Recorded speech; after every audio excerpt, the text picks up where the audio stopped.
The chandeliers of Ashworth Manor blazed with 1,000 candles, their light cascading across the grand ballroom in waves of gold that caught on silk gowns and glittering jewels, transforming the assembled nobility into a constellation of earthly stars. The autumn air beyond the tall windows held the first bite of approaching winter,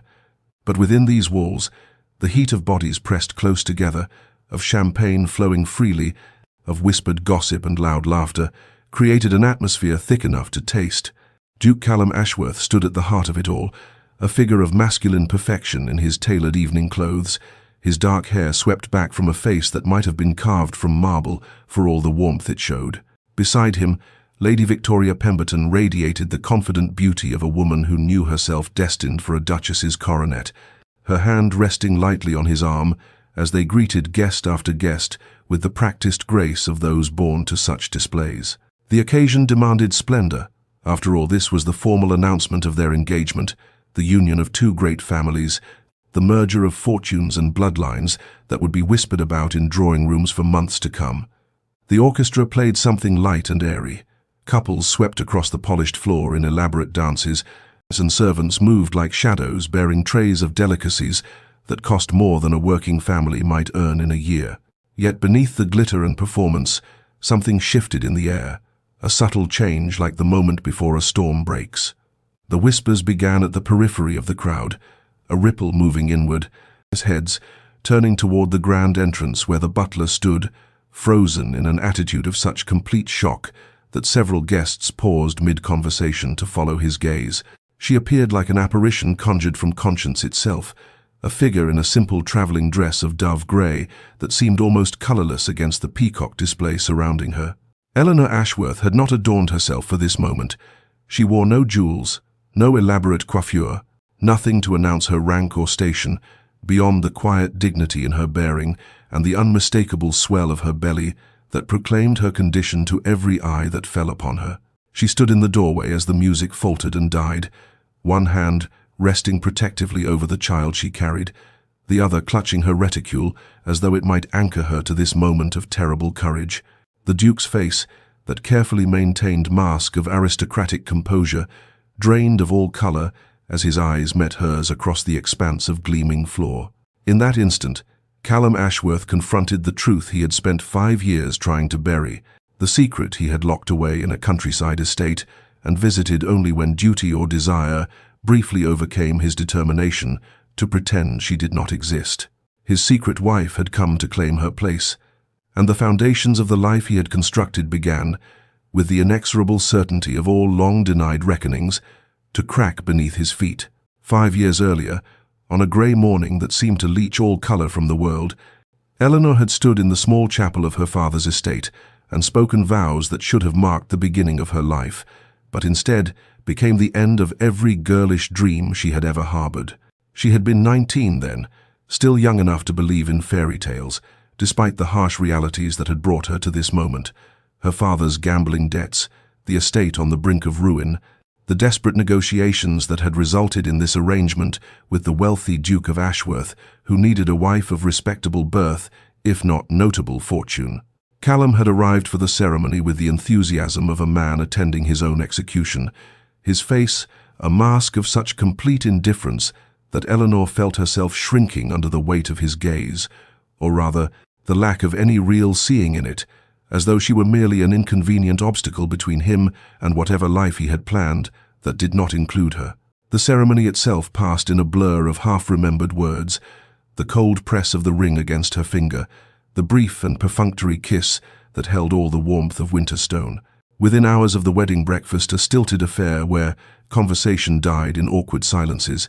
Callum had handed her into a carriage bound for Willowmere estate, a property she had never seen, in a region she did not know, with instructions delivered through his steward that she would find the household adequately staffed for her needs, and that the Duke would visit when his schedule permitted. She had watched his figure disappear back into her father's house without a backward glance, and in that moment, Eleanor understood with devastating clarity that she had been purchased and shelved like an unwanted book, set aside to gather dust in some forgotten corner of her husband's life. Willowmere, when she arrived after 2 days of travel, and proved beautiful in its isolation, a manor house of modest proportions, surrounded by overgrown gardens and rolling fields that stretched toward distant woods, but its beauty could not compensate for the crushing loneliness that became her constant companion. The staff, though kind, numbered only 5, an elderly housekeeper, a cook, 2 maids, and a groundskeeper,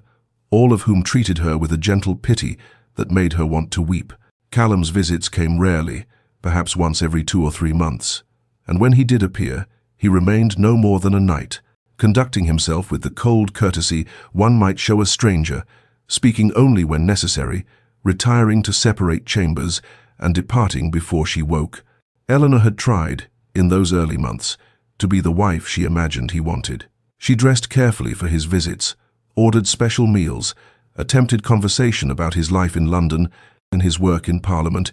anything that might bridge the chasm between them. But her efforts met only silence or monosyllabic responses that made her feel foolish for hoping. She was, she came to understand, not a wife but a duty discharged, a problem solved, a woman whose existence he acknowledged only in the privacy of a countryside estate where no one who mattered would ever know she bore his name. The silence that descended upon the ballroom held a quality beyond mere absence of sound, a suffocating weight that pressed against every chest, stilled every breath, transformed the glittering assembly into a tableau of frozen shock, as Eleanor stood trembling in the doorway, her courage a fragile thing that threatened to shatter with each heartbeat that thundered in her ears. Victoria's hand tightened on Callum's arm, her beautiful face turning toward him with confusion blooming into something darker, something that understood betrayal even before comprehension fully arrived, and her voice, when it came, carried the crystalline precision of breaking glass. "Callum, who is this woman, and why does she stare at you as though—" But Eleanor did not wait for him to answer, could not bear to hear whatever lie or dismissal might fall from his lips, and so she stepped forward, each footfall against the polished floor echoing like a judge's gavel, and her voice, when she spoke, carrying across the vast space with a clarity born of desperation and determination intertwined. "I am Eleanor Ashworth," she said, and the name that she had carried in secrecy for 5 long years now became a declaration, a truth spoken into existence before witnesses who could not unhear it. "Duchess of Ashworth, wed to Duke Callum Ashworth these 5 years past, and I have come to claim what is mine by law and by right." The gasps that rippled through the crowd should have terrified her, and the wide eyes and whispered exclamations should have sent her fleeing back into the night from which she had emerged. But Eleanor had not travelled this distance, had not spent months building the courage for this moment, and to retreat now when her child's future hung in the balance. She watched Callum's face cycle through emotions too quickly to name shock, giving way to rage, giving way to something that might have been panic or might have been recognition, and she saw the moment when his mind began calculating costs and consequences, weighing his reputation against the undeniable truth standing before him swollen with his child. He could deny her, she knew. He could call her mad, a fortune-seeker, an impostor, and perhaps some in this room would believe him, but his mother would not, and the marriage certificate locked in her reticule would not, and the vicar who had performed the ceremony would not, and eventually the truth would emerge as it always did, more damaging for having been contested. "This cannot be," Victoria breathed, and Eleanor felt an unexpected pang of sympathy for this woman who had done nothing wrong, who had been promised a duke and a future, and now found both dissolving before her eyes. But sympathy could not deter Eleanor from her purpose, not when she thought of the child growing beneath her heart, the innocent life that deserved a father's name, and a mother freed from shadows. Callum stood as though turned to stone, his aristocratic composure warring with something more primal, something that Eleanor recognized because she had felt it herself in the lonely years at Willowmere. The terror of having one's carefully constructed world collapse, the exposure of truths meant to remain buried, the helplessness of watching control slip away like water through desperate fingers. "I did not come to ruin you," Eleanor said softly, though her words carried to every straining ear in the vast room. "I came because our child deserves more than I was given, deserves acknowledgement and legitimacy, deserves a father who does not hide its existence like a shameful secret." She rested her hand upon her belly, feeling the flutter of movement there, in the life that had given her the strength for this confrontation, the love that had transformed her from the broken girl who had accepted exile into a woman who would fight for what was right. And in that moment, Eleanor knew that whatever came next, whatever price she paid for this public revelation, she had already won the only victory that mattered. She had found her voice, and she would never again be silent. The second winter of Eleanor's marriage arrived with bitter winds that rattled the windows of Willowmere, and seemed to carry with them the last remnants of hope she had harbored, that her circumstances might somehow improve, that Callum might one day see her as more than an inconvenient obligation, tucked away where polite society need never acknowledge her existence. She had learned by then to fill her days with purpose, rather than waiting for a husband who came less frequently with each passing month, throwing herself into the restoration of the estate's long-neglected gardens, spending hours with her hands in the earth coaxing life from soil that had gone fallow, finding in the patient work of cultivation a meditation that soothed the ache of loneliness that had become her constant companion. Mrs. Hewitt, the elderly housekeeper whose kind eyes held a lifetime of wisdom, became something like a friend in those quiet months, teaching Eleanor the rhythms of the household, sharing stories of Willowmere's history, treating her with a gentle respect that made Eleanor want to weep for its rarity in her life. The other staff members, young Mary, who helped in the kitchen, Sarah, who managed the light cleaning, old Thomas, who tended the grounds, and Mrs. Copper, the cook, who ruled her domain with fierce efficiency, gradually warmed to her presence, their initial wariness giving way to genuine affection as they recognized that their young mistress possessed neither arrogance nor cruelty, only a desperate need for human connection that she tried so hard to hide behind brave smiles. When word came in late November that the Duke would visit for 2 days before continuing to a house party in the neighboring county, Eleanor found herself seized by a frantic energy, directing the staff in preparations that she knew even then were foolish, were the actions of a woman still clinging to dreams that should have died long ago. She ordered Callum's favorite dishes from the cook, arranged fresh flowers in his chambers despite the season making them costly, selected her finest gown, a deep green silk that had been part of her modest trousseau, and practiced in her mirror, the sort of welcoming smile a wife might offer a husband she had not seen in 4 long months. He arrived on a grey afternoon with rain threatening, his greeting as perfunctory as always, his eyes sliding past her as though she were part of the furniture, and Eleanor felt something crack inside her chest, even as she maintained her composure. Led him to the dining room where the special meal waited, watched him eat in complete silence, while she attempted conversation that died stillborn in the Kung air between them. She asked about London, about Parliament, about the approaching holidays, receiving only single-word responses or slight nods, and with each minute that passed, Eleanor felt herself becoming more invisible, less substantial, until she wondered if she had become a ghost, haunting her own life, speaking words that no one could hear, existing in a space that no one acknowledged. When she woke before dawn to find his side of the bed he had occupied with the enthusiasm of a man fulfilling a distasteful duty already empty, his belongings gone, his departure accomplished without farewell or explanation, Eleanor finally understood with devastating clarity that she was not living in a marriage, but rather serving a life sentence in a beautiful prison, and that her warden felt not even enough interest to be deliberately cruel, only the crushing indifference of a man who had filed her away as a problem solved and forgotten. The moment stretched taut as a bowstring drawn to its limit, the ballroom holding its collective breath as Eleanor's declaration hung in the perfumed air, and then a figure emerged from the crowd with the decisive authority of one accustomed to command. The Dowager Duchess Marianne Ashworth, moving through the frozen assembly with her silver head held high, and her expression carved from determination and something that might have been long-suppressed fury. "What my son has failed to acknowledge," the Dowager said, her voice carrying the weight of aristocratic certainty across the vast space, "is that this young woman speaks the truth, that she has indeed been Duchess of Ashworth these 5 years past, been wed legally and properly, in a ceremony I was not permitted to attend, but whose validity I have nevertheless verified through every legal channel available to me." The gasps that followed this pronouncement came layered with shock and fascination, the assembled nobility recognizing in this moment a scandal of proportions that would fuel gossip for seasons to come, and Eleanor felt her knees weaken with relief, even as she struggled to process that Callum's own mother had known of her existence, had apparently investigated the marriage, had chosen this moment of maximum impact to reveal her knowledge. Callum's face had gone beyond pale into a greyish hue that spoke of a man watching his carefully constructed world crumble, his hand falling away from Victoria's arm as though he could no longer bear even that innocent contact. And when he finally found his voice, it emerged rough and strained. "Mother, what are you? This is not the time or place." But the dowager cut him off with a look that could have frozen summer itself. "On the contrary,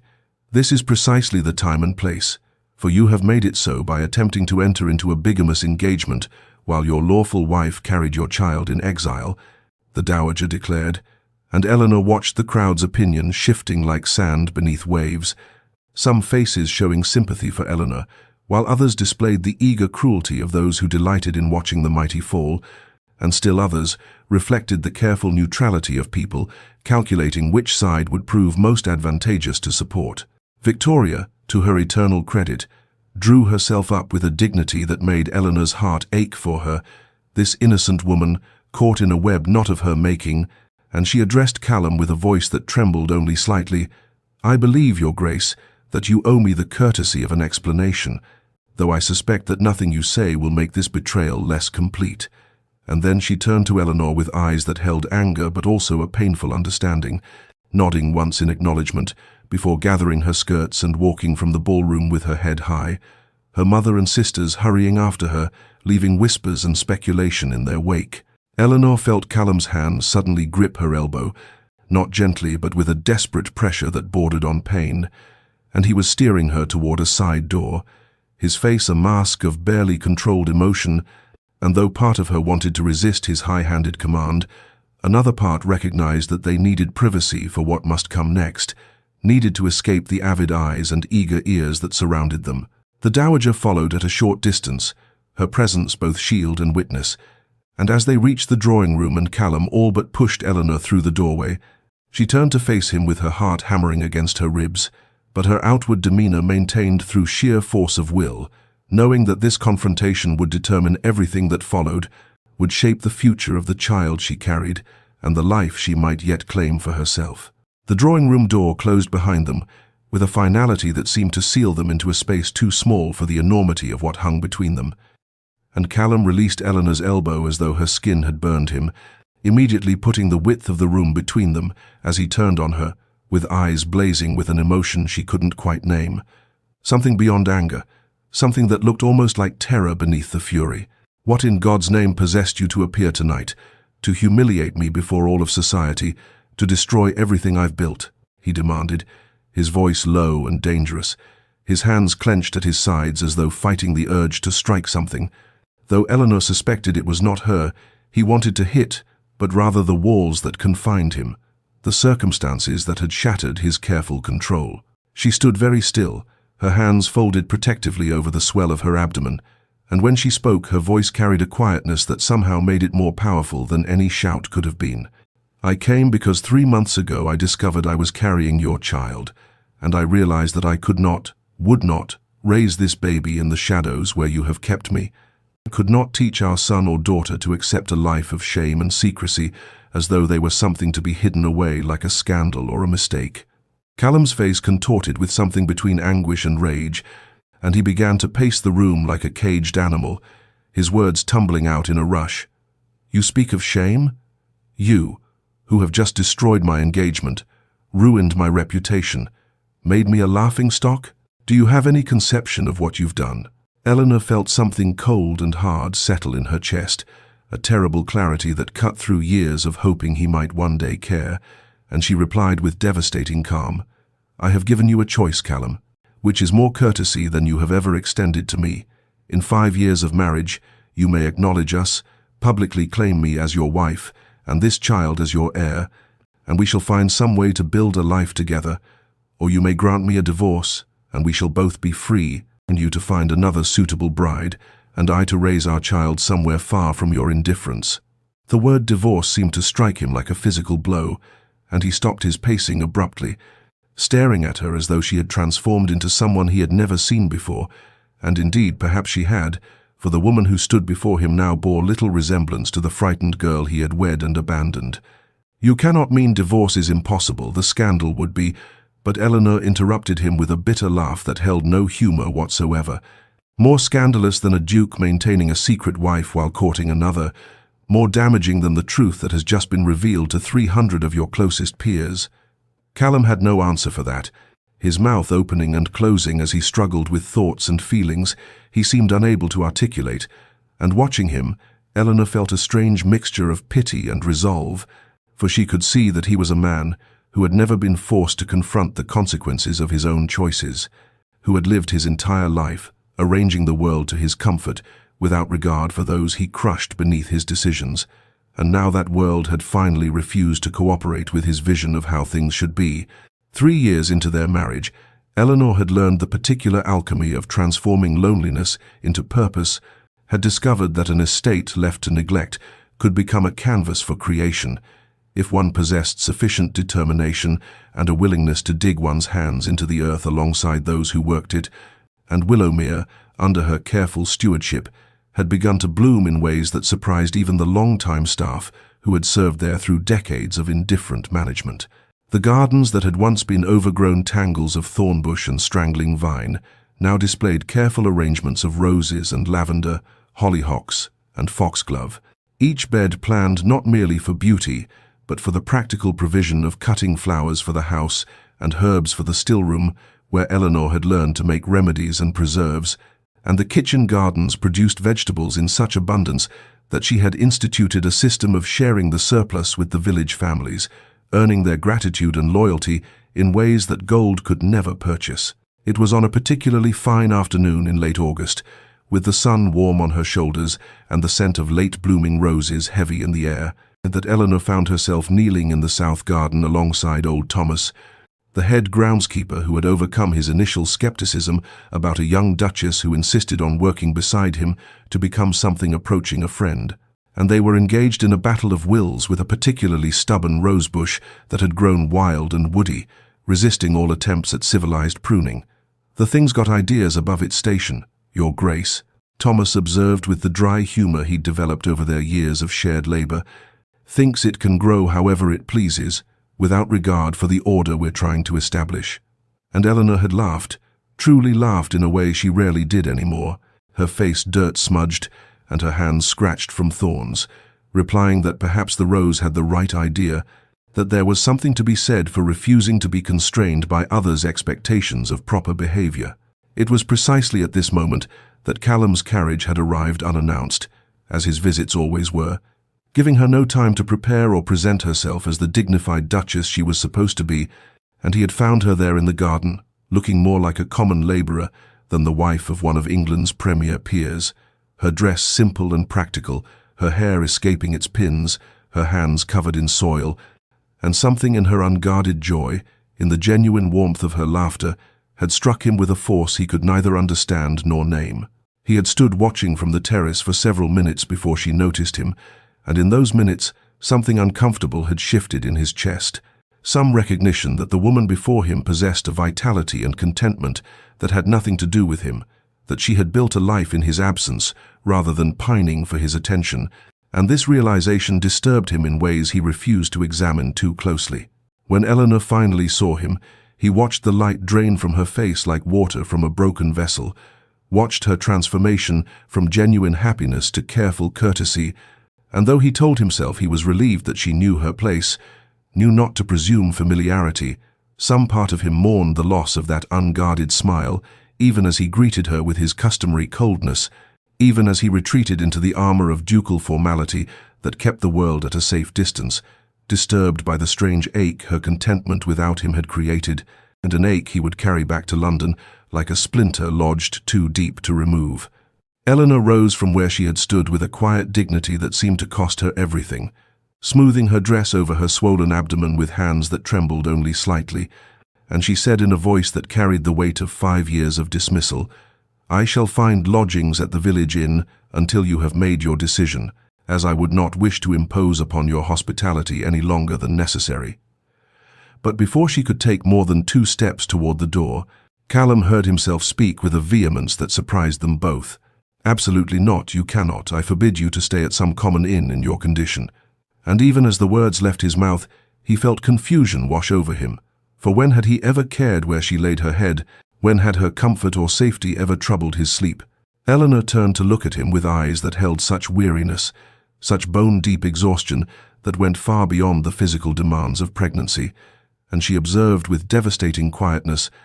"How interesting that you suddenly concern yourself with my accommodations, when for 5 years you have never once asked where I slept or whether I was comfortable, never once cared if I was alone or frightened or in need of anything at all." And the truth of her words struck him like a blow, leaving him standing mute and helpless, his mouth opening to offer some defense or explanation that would not come, his mind a chaos of emotions he had no names for and no experience managing. The drawing room door opened before he could formulate any response, and his mother swept in with the bearing of a woman who had commanded ballrooms and broken social climbers for 40 years, her keen eyes taking in the scene with a single comprehensive glance before she declared, "Eleanor, my dear, you shall stay here at Ashworth Manor in the Duchess's chambers, as is your right, and has always been your right, and I shall hear no argument from either of you on this matter." And she moved to Eleanor's side with a protective tenderness that made Callum realize with dawning shock that this was not their first meeting, that there was a familiarity between them that spoke of established relationship rather than new acquaintance. His mother continued, placing a gentle hand on Eleanor's arm,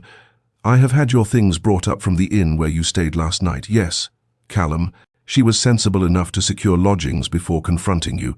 though she should never have had to, and I have instructed Mrs. Henderson to prepare a light supper for you in your chambers, as you must be exhausted from this evening's ordeal." And watching them together, seeing the way Eleanor leaned almost imperceptibly into his mother's support,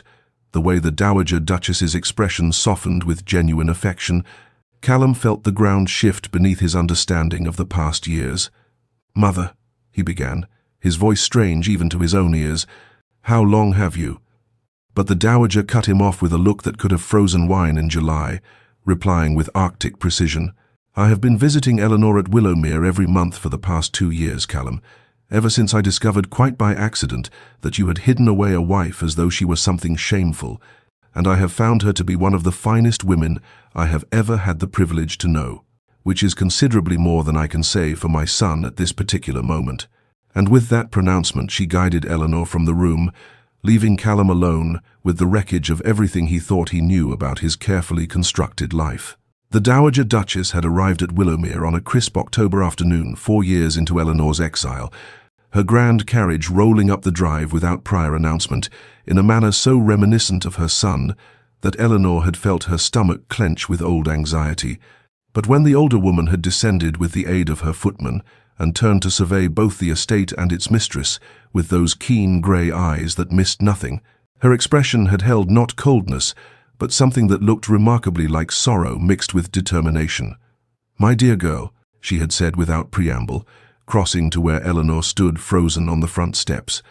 "I have only just discovered the full extent of my son's shameful behavior, and I have come to offer you the apologies he should have made years ago, but lacks the courage and decency to deliver." And before Eleanor could formulate any response, the Dowager had taken her hands with surprised gentleness, adding, "I knew he had married, of course, but he led me to believe you preferred the country, that you were content with the arrangement, and it was only when I encountered Mrs. Phillips at a charity function last month, and she mentioned in passing her concern for the young Duchess, languishing alone at Willowmere, that I began to suspect the truth." The weeks that followed had brought a transformation Eleanor's existence that she had not known possible, for the Dowager Duchess proved to be everything Eleanor's own mother might have been had she lived past Eleanor's 10th year, warm and fierce, and possessed of a wit sharp enough to cut through pretension, while somehow never wounding those who did not deserve wounding. They had taken tea together that first afternoon in Eleanor's modest sitting room, and the older woman had looked around at the simple furnishings, the mended curtains, the obvious economy of the household, and her mouth had tightened with what Eleanor would later recognize as barely suppressed fury at her son's neglect, before she had said with careful control, "Tell me everything, child, and spare no detail, for I cannot remedy what I do not understand." Eleanor had found herself speaking of things she had never voiced aloud, of the loneliness and the hope that had slowly withered, of her attempts to be worthy of notice, and her eventual acceptance that she never would be. And the Dowager had listened with an attention that felt like benediction, occasionally reaching out to pat Eleanor's hand or offer a handkerchief when tears threatened. It was during their third visit, when autumn had begun to give way to the first whispers of winter, that the Dowager had shared the history that cast new light on Callum's cruelty, explaining how his father, the old Duke, had been a man of rigid coldness who believed emotion was weakness, how Callum's beloved younger sister had died of fever when Callum was 12, and the boy had been forbidden to grieve openly, had learned to bury everything tender beneath layers of ice and duty. "I do not tell you this to excuse him," the Dowager had said with careful emphasis, her eyes holding Eleanor's with an intensity that demanded understanding. "For there is no excuse for how he has treated you, no justification for the pain he has caused through his cowardice, but perhaps it helps to know that his cruelty stems from fear rather than hatred, from wounds he has never allowed to heal." And Eleanor had found herself weeping, not just for her own suffering, but for the damaged boy who had grown into a man incapable of accepting love, even as she recognized that understanding his pain did not erase her own or obligate her to forgive what remained unforgivable. The Duchess's chambers at Ashworth Manor were everything Eleanor had imagined they might be during those long years at Willowmere, when she had allowed herself the dangerous indulgence of dreaming about her rightful place, all cream silk wallpaper and gilt-edged mirrors, furniture of such exquisite craftsmanship that she found herself afraid to touch anything, lest she somehow prove herself unworthy of such surroundings. And as she lay in the massive four-poster bed with its heavy brocade curtains, she felt simultaneously like an imposter and like someone who had finally come home after a very long exile. Sleep would not come despite her exhaustion, for her mind kept replaying the events of the evening. The shocked faces in the ballroom, Callum's stricken expression, the Dowager's unexpected championship, and beneath it all thrummed a persistent anxiety about the child she carried, the way her heart had raced during the confrontation, the tightness she had felt in her abdomen, that might have been merely tension or might have been something more worrisome. Meanwhile, 3 corridors away in his study, Callum paced before the dying fire like a caged animal, unable to settle, unable to think, unable to do anything but replay his mother's words about her secret visits to Willowmere, about Eleanor being one of the finest women she had ever known. And he found himself wondering with something approaching anguish what kind of man he had become, that his own mother had felt compelled to hide her relationship with his wife from him, what depths of cruelty he must have displayed to necessitate such secrecy. The knock on his study door came just past 2 in the morning, tentative but insistent, and when he opened it to find young Thomas the footman standing there with worry creasing his features, Callum felt his heart seize even before the boy spoke. "Begging your pardon, Your Grace, but Her Grace has requested that Dr. Morrison be sent for immediately, as she's experiencing some distress with the baby and fears something may be wrong." And Callum did not remember making the decision to move, knew only that he was suddenly racing through the corridors toward the Duchess's chambers, with a terror clawing at his chest that felt entirely disproportionate to his professed indifference. He burst through the door to find Eleanor sitting upright in bed, one hand pressed to her swollen belly, her face pale but composed in that way he was beginning to recognize as her response to fear, and she looked up at his entrance with surprise that quickly shifted to wariness, saying, "I did not mean for you to be disturbed. I merely asked that the physician be summoned as a precaution." But he crossed to her bedside before she could finish speaking, finding himself asking with an urgency that shocked them both, "Are you in pain? Is the baby moving? What can I do?" "Doctor." Morrison arrived within the hour, his examination thorough and professional, while Callum paced outside the door until the elderly physician emerged with reassurance that both mother and child appeared perfectly healthy, that the tightness Eleanor had felt was likely merely the result of an extraordinarily stressful day, and that rest and calm would remedy all. Callum insisted on being allowed to see her, ignoring the doctor's raised eyebrows at such husbandly concern from a man known for his neglect, and when he entered to find Eleanor settled back against the pillows with tea and colour returning to her cheeks, he pulled a chair to her bedside and asked the first genuine question he had ever posed to her in 5 years of marriage. "How far along are you, and has the pregnancy been difficult?" Eleanor studied him for a long moment, clearly weighing whether to trust this sudden interest, before answering with careful neutrality. 5 months now, and it has been easier than I feared, though lonely as everything else at Willowmere has been lonely. and something in her quiet acknowledgement of that loneliness, spoken without accusation but heavy with truth, made Callum want to offer confessions and apologies he did not yet know how to voice. The days that followed Eleanor's dramatic appearance at the engagement ball brought a storm of gossip that swept through London's drawing rooms like wildfire, each retelling adding fresh embellishments until the truth became nearly unrecognizable beneath layers of speculation and scandal,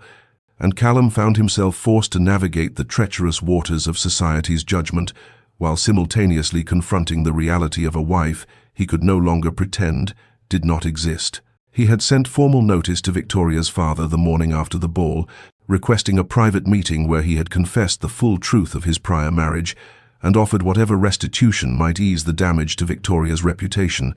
And though Lord Pemberton had been coldly furious,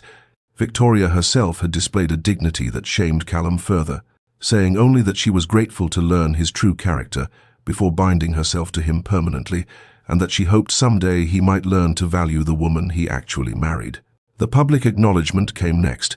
a formal announcement in the Times declaring that His Grace, the Duke of Ashworth, was pleased to present his wife of 5 years, the Duchess Eleanor Ashworth, to London society, the strained formality of the wording unable to disguise the scandal beneath, and within hours their townhouse was besieged by calling cards from the curious and the cruel alike, titled, "Ladies who came ostensibly to welcome Eleanor, but really to assess her worthiness and gather details for their next gossip session." Eleanor handled each visit with a grace that astonished Callum when he observed from the doorway of the drawing room, her responses to probing questions perfectly calibrated to reveal nothing while giving no offense, her simple gowns somehow conveying more elegance than the elaborate confections worn by her visitors, and he found himself wondering how he had ever dismissed her as insignificant when she clearly possessed a strength of character that half the ton would never achieve. It was on the fourth afternoon, when the parade of callers had finally ceased and the house had settled into quiet, that Callum went in search of Eleanor and found her in the library, and curled in the window seat with a slim volume of poetry, afternoon sunlight turning her hair to burnished gold, and something about the peaceful absorption on her face as she read made him hesitate in the doorway, reluctant to disturb her solitude. She looked up as though sensing his presence, her expression shifting to polite wariness, and he found himself crossing to see what she was reading, the words leaving his mouth before he could consider them. "Coleridge, I see, though not the rhyme of the Ancient Mariner that everyone knows but the earlier work, the conversation poems." And her eyes widened with surprise as she responded, "You know his work beyond the famous pieces." They fell into discussion as naturally as breathing, debating the merits of Frost at Midnight versus This Lime Tree Bower, My Prison, discovering a shared appreciation for the way Coleridge captured the intersection of nature and human consciousness, and for the first time since their wedding 5 years prior, Callum forgot to maintain his careful distance, forgot to guard against connection, found himself simply talking with another person who understood the subtle beauty of words, arranged just so. The hour grew late around them as they moved from Coleridge to Wordsworth to the lesser-known metaphysical poets, Eleanor's face animated in a way he had never seen, her intelligence evident in every observation, and when she quoted from memory a passage from John Donne that perfectly captured a point she was making, Callum felt something crack in the armor he had built around his heart, a fissure through which light began to seep, despite all his years of careful fortification. That night in the library stayed with Callum long after Eleanor had excused herself to rest, the memory of her animated face as she discussed poetry lingering in his mind with uncomfortable persistence, and as he sat alone in his study with a glass of brandy, he found himself pulled inexorably backward through time to another night 5 years prior, to the wedding night that had set the tone for everything that followed, and he remembered with painful clarity the young woman Eleanor had been then, barely 20 years old, her eyes wide with nervous hope as she had stood in the doorway of what should have been their shared chambers, wearing a nightgown of delicate lace that someone had surely told her was appropriate for a wedding night. He had looked at her standing there with her dark hair loose around her shoulders and her hands twisted together anxiously, and had felt nothing but a violent surge of resentment, for she was not Rosalind, would never be Rosalind, could never replace the woman he had loved with desperate intensity since his university days, the merchant's daughter whose quick mind and quicker smile had captivated him completely, despite her lack of title or fortune, and whom his father had forbidden him to marry, with threats that still echoed in Callum's memory years after the old Duke's death. Rosalind had married a businessman from Manchester just 3 weeks before Callum's own arranged wedding to Eleanor, the announcement arriving like a blade to his chest, and he had stood at the altar beside Eleanor, speaking vows that felt like lies while imagining Rosalind in another man's arms, building a life that should have been theirs, bearing children that should have carried the Ashworth name, if only he had possessed the courage to defy his father's iron will. So when Eleanor had approached him on their wedding night with tentative steps and a soft "Your Grace" on her lips, he had turned away with deliberate coldness and said words designed to wound. "I shall be sleeping in the adjoining chamber tonight, and every night hence, as this marriage is one of convenience only, and I have no intention of pretending otherwise." And he had watched her face crumple before she mastered herself. He watched hope die in her eyes, to be replaced by a hurt so profound it should have moved him to compassion, but instead only deepened his cruelty. For her pain was easier to bear than his own, and her disappointment gave him something to hide behind, a shield against the vulnerability of genuine connection. He had told himself in the days and years that followed that he was protecting them both, that refusing to consummate the marriage or acknowledge Eleanor publicly was a kindness that would allow them both to eventually seek annulment and find happiness elsewhere, but the truth that he could no longer deny as he sat in his study, remembering the brightness in her eyes when she quoted Donne, was that he had been punishing her for not being Rosalind, making her pay for his own cowardice in failing to fight for the woman he loved,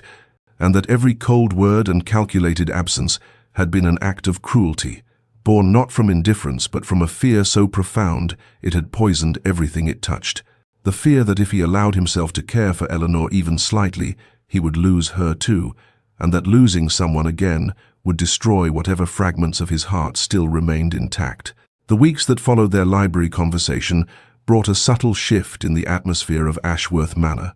like the first tentative warmth after a long winter, and Callum found himself seeking Eleanor's company with an eagerness that would have bewildered him mere months before,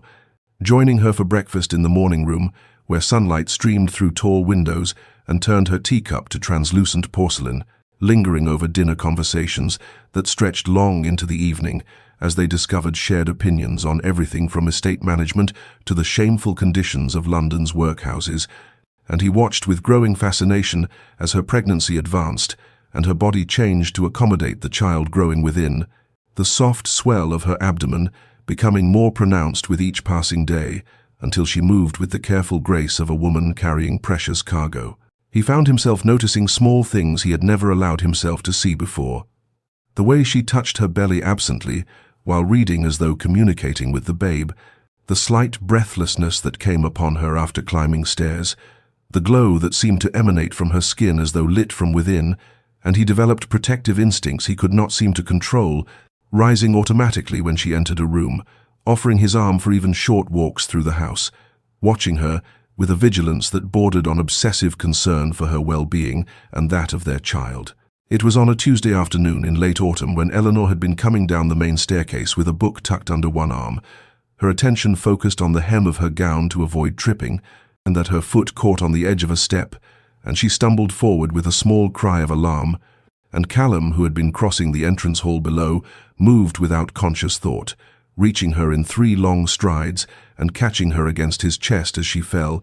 his arms wrapping around her waist and drawing her against him with such force that her book clattered to the marble floor, forgotten. For a long moment they stood frozen in that embrace, Eleanor's hands clutched against his shoulders and her face pressed to his chest, where his heart hammered with the terror of what might have happened, and he became acutely aware of every point where their bodies touched, the softness of her against his strength, the floral scent of her hair beneath his chin, the rapid rise and fall of her breathing that matched his own, and when she lifted her face to thank him, their eyes met and held with an intensity that stole the breath from his lungs. He knew he should release her, should step back and restore proper distance, but his arms seemed to have developed a will of their own and tightened instead, drawing her impossibly closer, while his gaze dropped to her lips, and he saw them part slightly, as though in invitation, and the electricity that had been building between them for weeks suddenly crackled to life like lightning before a storm,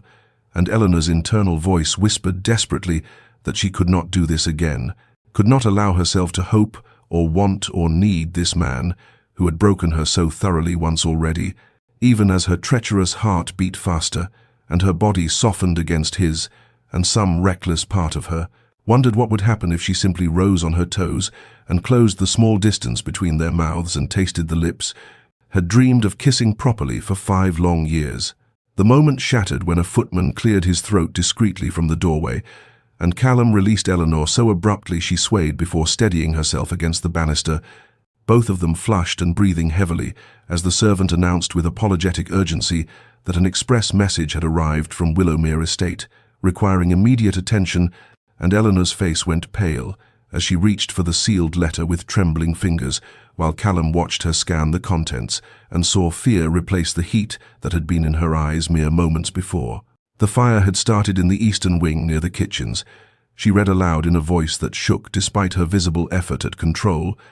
and though the staff had managed to contain it before it spread to the main house, there was significant damage, and several of the long-time servants had been treated for smoke inhalation, and before Callum could form a response, Eleanor was already moving toward the stairs, with determined purpose, saying she must go to them immediately, must see to their care and assess the damage and ensure everyone was truly safe, for these were the people who had become her family during the lonely years when she had no one else, and the thought of them hurt or frightened while she remained in London's comfort was unbearable to her conscience. Callum found himself saying he would accompany her before his mind had fully processed the decision, his voice brooking no argument as he instructed the footman to have his travelling coach prepared within the hour and to send word to his secretary to cancel all appointments for the following week. And when Eleanor turned to him with surprise and wariness mingling in her expression, he met her gaze steadily and said with quiet intensity that Willowmere was her home and their child's inheritance, and he would not allow her to face this crisis alone, though the deeper truth he did not speak was that the thought of her leaving even for a few days had become suddenly intolerable, as though something essential would be ripped away if she passed beyond his sight. The journey to Willowmere took 6 hours in the well-sprung coach, and as the miles rolled past beneath the wheels, Callum found himself truly talking with Eleanor for the first time, not the careful pleasantries of their recent meals together, but genuine conversation that delved beneath surfaces into the territories of hope and fear and memory. And she told him of her childhood in her father's crumbling estate, where she had learned to make beauty from scarcity, and had dreamed of someday having a home she could tend and nurture into flourishing life, while he confessed his own boyhood terrors after his younger sister had died of scarlet fever and his father had forbidden any display of grief, teaching him that to love was to invite devastating loss, and that a duke must remain above such vulnerable human emotions. As the coach turned up the familiar drive to Willowmere with evening settling over the countryside in shades of amber and violet, they arrived to find the household staff gathered anxiously in the forecourt, and Callum watched Eleanor transform before his eyes as she climbed from the coach and immediately moved among them with gentle questions and reassuring touches, learning each person's condition and offering comfort with such natural grace that he finally understood completely what he had been too blind and too damaged to see before, that this woman possessed a strength born not from hardness, but from an inexhaustible capacity for care,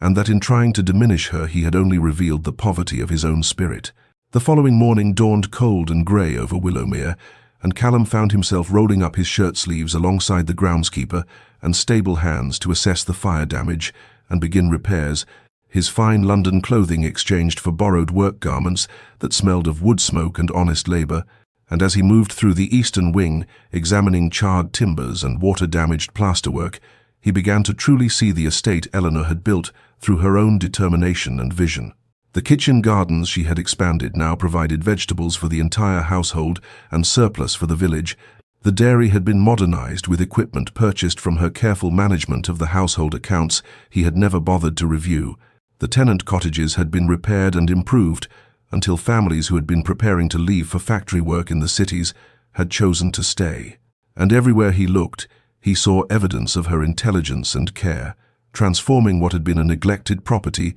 into a thriving home, and the realization of how completely he had underestimated her settled over him like a weight he deserved to carry. The staff treated Eleanor with a warmth that bordered on reverence, but their reception of Callum ranged from cool politeness to barely concealed hostility, and he could not fault them for it when he knew what stories they must have heard about the Duke who had abandoned their beloved mistress to loneliness and neglect. And it was late in the afternoon when Mrs. Thornbury, the elderly housekeeper who had served at Willowmere for 40 years, found him alone in the damaged pantry and fixed him with eyes that had seen too much to be intimidated by titles or rank. She spoke to him with the blunt honesty of someone who had earned the right through decades of service, telling him that she had watched Eleanor arrive 5 years ago as a frightened young bride full of hope, and had witnessed that hope die a little more with each of his cold visits. This had held Eleanor while she wept after he left, following that terrible dinner she had prepared with such care only to have him treat it as an obligation to be endured, had seen her transform her pain into purpose by pouring all the love she had to give into this estate and its people, since her husband would not accept it, and Mrs. Thornbury said with quiet steel in her voice that Eleanor deserved a man who recognized her worth, and if the Duke could not be that man, then he should have the decency to let her go, rather than continue to break her spirit with his indifference. The words struck Callum like physical blows, and he found himself unable to offer any defense because there was none, and he thanked Mrs. Thornbury for her honesty with a humility he had never shown before, and spent the remainder of the day in silent reflection on the magnitude of his failures, until evening fell, and he found Eleanor in her private sitting room in the undamaged western wing, a simple space filled with books and pressed flowers and watercolor paintings she had created during the lonely years, and he asked with a vulnerability that felt like tearing open his chest whether she would allow him to speak truly for once in their marriage. And when she nodded with cautious eyes, he began to apologize, not with excuses or justifications, but with raw acknowledgement of every way he had wronged her, explaining the cowardice and fear that had driven his cruelty, but making clear that understanding his motives did not excuse the damage he had caused. And as the words poured from him like poison finally being drawn from a wound, he felt something shift in the foundations of who he had allowed himself to become. Eleanor sat very still in the worn armchair she had claimed as her own during the lonely years, her hands folded over the swell of their child, as she listened to Callum's confession with an expression that revealed nothing of the storm within her heart. And when he finally fell silent with his carefully constructed defenses lying shattered at his feet, she drew a slow breath and spoke with the measured deliberation of someone who had learned through hard necessity to weigh each word before releasing it into the world. She told him that she understood pain and fear, that she could comprehend intellectually how the loss of his sister and his father's cruel lessons had taught him to equate love with suffering and vulnerability with weakness. But understanding the origins of his behavior did not erase the years she had spent waiting for a kind word that never came, or the nights she had cried herself to sleep, wondering what fundamental flaw in her character had made her unworthy of even basic consideration, and her voice remained steady, though tears had begun to slip down her cheeks as she said that his pain, however real and however tragic, had not given him the right to inflict equivalent pain upon someone who had done nothing to deserve it, except agree to marry him when her family's desperation left her no other choice. Callum flinched as though struck but did not interrupt, and Eleanor continued with a raw honesty that felt like excavating her own grave, confessing that the deepest cut had not been his absence or his coldness, but the realization that he had not even cared enough to hate her, that she had been simply nothing to him, less than nothing, a burden to be hidden away and forgotten, except when duty briefly required his attention, and she had loved him desperately at first, with all the foolish hope of a young bride who believed that patience and devotion might eventually soften his heart, only to watch that love slowly starve and wither until she had been forced to kill it deliberately, like putting down a suffering animal, because letting it linger was destroying her spirit and her sanity. She paused then, wiping her eyes with trembling fingers, and Callum spoke into the silence with a voice rough with self-loathing to say that watching her strength these past weeks, seeing the estate she had built, and the people whose lives she had improved, and the grace with which she had faced society's judgment, had forced him to confront the cowardice he had dressed up as self-protection, that he had told himself he was guarding his heart, when in truth he had been nurturing his wounds and using them as excuse to remain safely numb. But seeing her thrive without him had shattered the comfortable lie that his isolation was necessary or noble, because it revealed that what he had really feared was not loss, but the terrifying vulnerability of being truly known and potentially found wanting. The candles burned low in their holders as they sat in that simple room, speaking truths that should have been shared years before. And when Eleanor finally whispered that she had loved him once, but had been forced to let that love die in order to survive, Callum felt something crack open in his chest that had been sealed shut since childhood,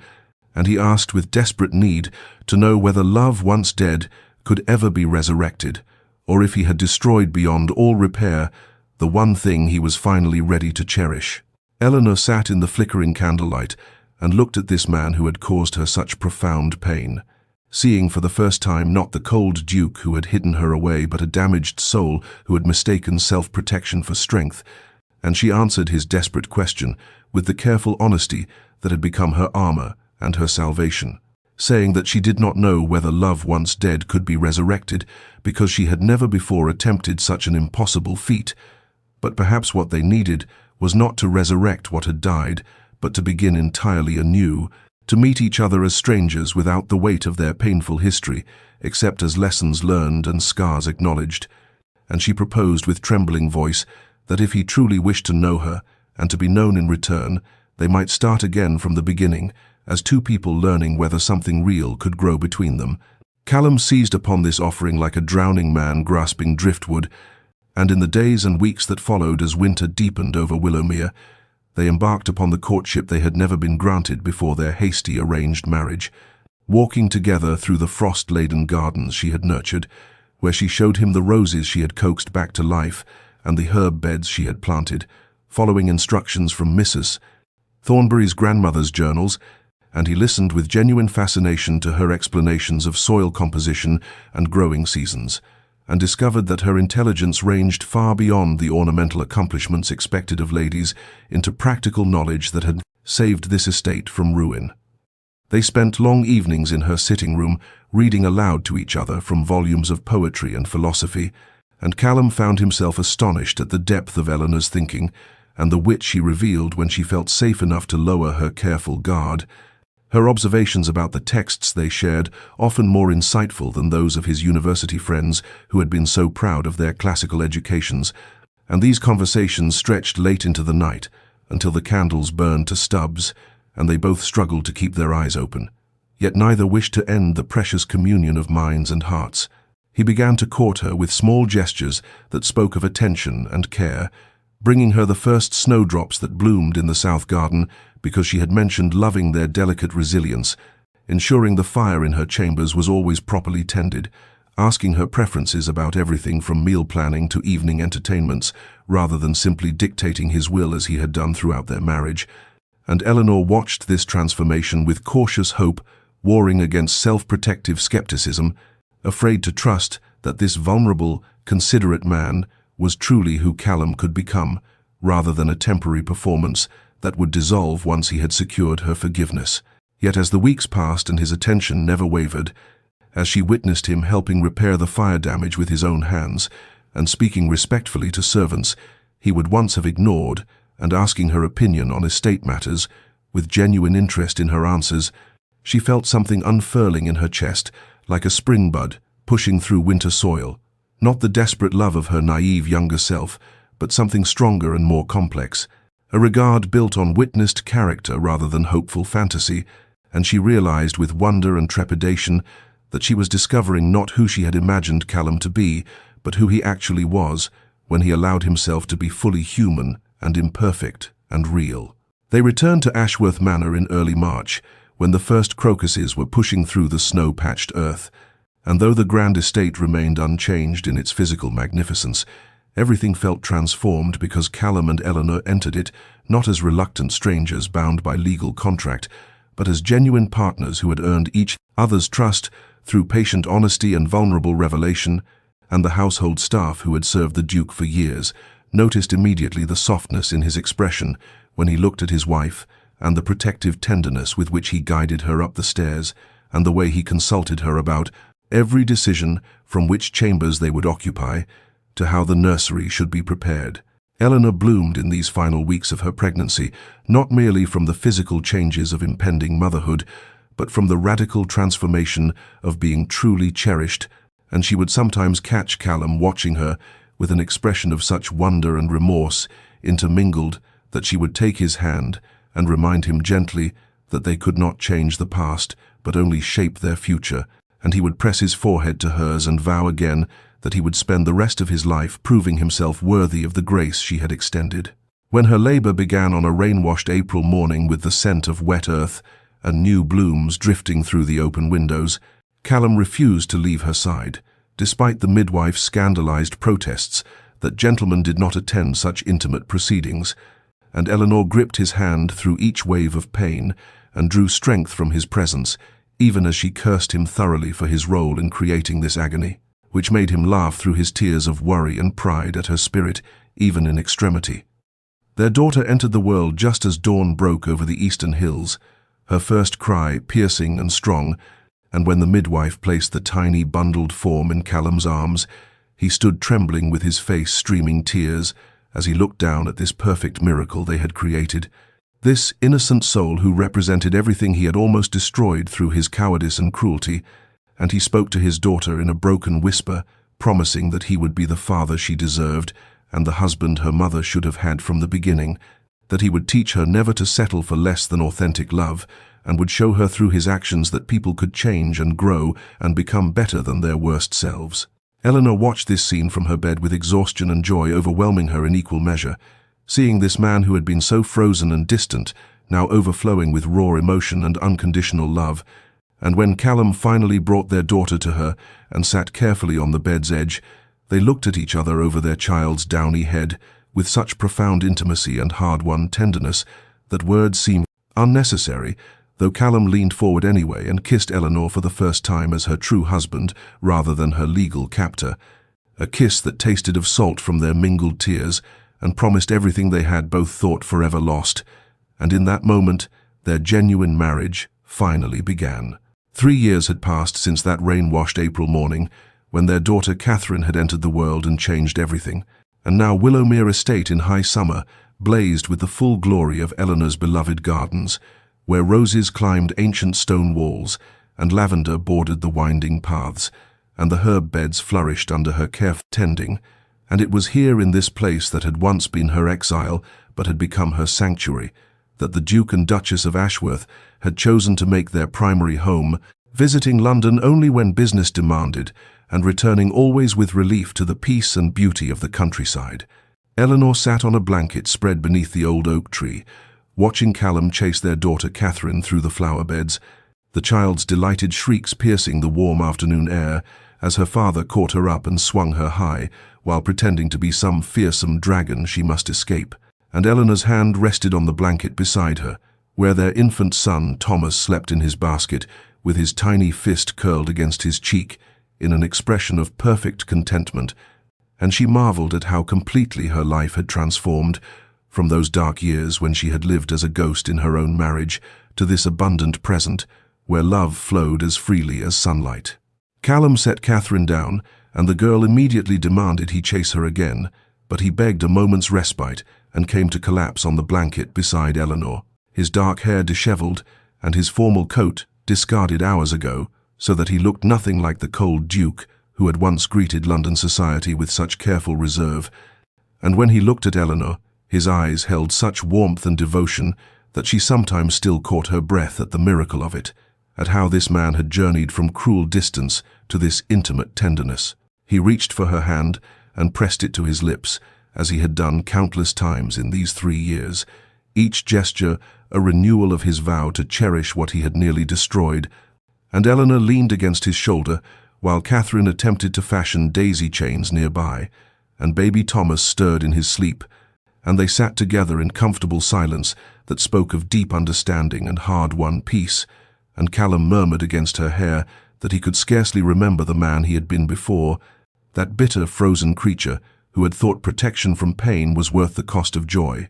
And Eleanor reminded him gently that they must remember, because the scars of their past had shaped them both into who they were now, stronger and wiser, and capable of appreciating the precious gift of genuine love. because they knew intimately the agony of its absence. The afternoon sun slanted golden through the oak leaves, casting dappled patterns across their family tableau, and Catherine brought her completed daisy chain to crown her mother as queen of the garden, and Callum lifted his son from the basket to hold against his chest, and Eleanor looked at her husband and children and the beautiful estate she had built through lonely years, and thought that suffering, when it leads to transformation and healing, becomes not a tragedy to forget, but a foundation upon which to build something extraordinary. And she was grateful for every moment of her journey, because it had brought her here to this perfect afternoon, where love was no longer a distant dream, but the very air they breathed. Dear listener, perhaps you have journeyed with Eleanor and Callum through their story of pain, transformed into healing, and recognized in their struggles something of your own heart's landscape. For the truth we must acknowledge is that the greatest love stories are not those that begin with effortless joy, but rather those that are forged through the fire of genuine suffering and emerge tempered into something stronger and more precious than what came before.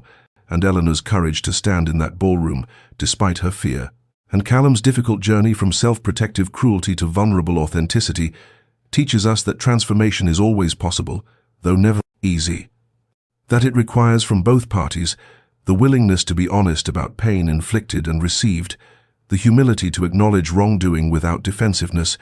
the strength to demand better treatment while extending grace for genuine change,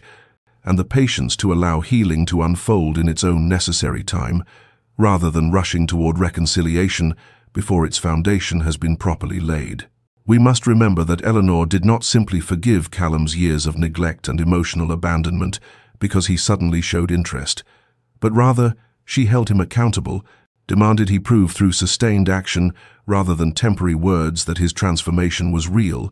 and protected her own heart carefully while remaining open to the possibility that people can indeed change when they choose to face their fears and do the difficult work of becoming better versions of themselves. This balance between self-protection and openness to growth is perhaps one of the most challenging aspects of human relationships,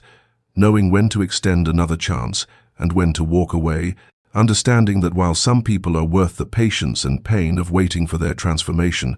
we must also value ourselves enough to refuse to remain in situations where we are diminished or denied the basic respect and love we deserve as human beings worthy of genuine connection. Eleanor's story reminds us that sometimes the strongest thing we can do is demand to be seen, to refuse to live in shadows even when revelation means risking everything, and that speaking our truth with courage can catalyze change in ways that silent suffering never will. If you find yourself in a relationship where you are hidden or diminished or treated as less than you are, may you find Eleanor's courage to stand in your truth, and if you recognize in yourself some of Callum's patterns of self-protective distance and emotional cruelty born from past pain, may you find his willingness to face your fears and choose vulnerability over safety, and to risk your heart rather than protect it at the cost of authentic connection. May you know that healing is possible,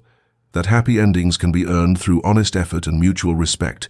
that the scars of our past can become the foundation for something beautiful if we allow them to teach us wisdom and compassion rather than bitterness and fear. May you find love that sees you fully, challenges you gently, and chooses you consistently, and may you offer the same in return. May your nights be filled with peace and your heart with hope, and may you remember that your story is still being written and transformation is always possible. If this tale has touched your heart, consider subscribing to our channel and sharing these stories with others who might need the reminder that even the deepest pain can lead to profound joy. When we choose courage over comfort and growth over stagnation, and until we meet again in the next story, may you rest well.